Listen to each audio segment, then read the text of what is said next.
weakening of neuromuscular connections and the upper motor neurons in the brain that control the neuromuscular connections in the spinal cord out to the muscle. Yeah. There's something really sticky about this idea Yeah. in terms of longevity that I don't think anyone else has ever No. said. No, the thing about it is men age more in a linear fashion, whereas women, we have a definitive point in our late 40s, early 50s where all of a sudden things go to shit, where it's that perimenopausal state. And I can't tell you how many emails and DMs I get in a day from women who are like, I'm 46 or I'm 47, I'm putting on body fat, I don't know what's going on, I can't sleep. And then we say, it's perimenopause. They're like, what is that? And so when we're looking at perimenopause, it is a huge change in the body because you're having less and less of your sex hormones circulating. More and more anovulatory cycles means no progesterone or very low progesterone. You're having a difference in the pulse of your estradiol to those flatline aspects.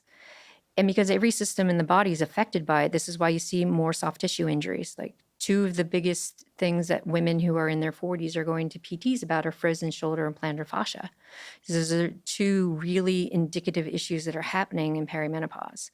So that whole section of mid 40s to early 50s is a definitive aging point where I really tried to get women to get into the heavy lifting and get into the patterns of polarizing their training, not putting an emphasis on zone 2, just really looking at how am I polarizing, how am I affecting my central nervous system, so that when they get into that one point in time of that perimenopause, their body is already conditioned for the stress that's coming. Whereas men, we see that kind of stuff happens in their late 50s, early 60s.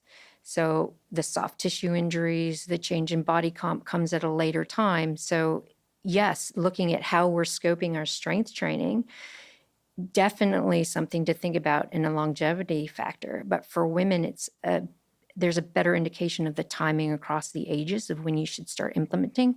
For men, I think you have a better bandwidth of when you should start implementing.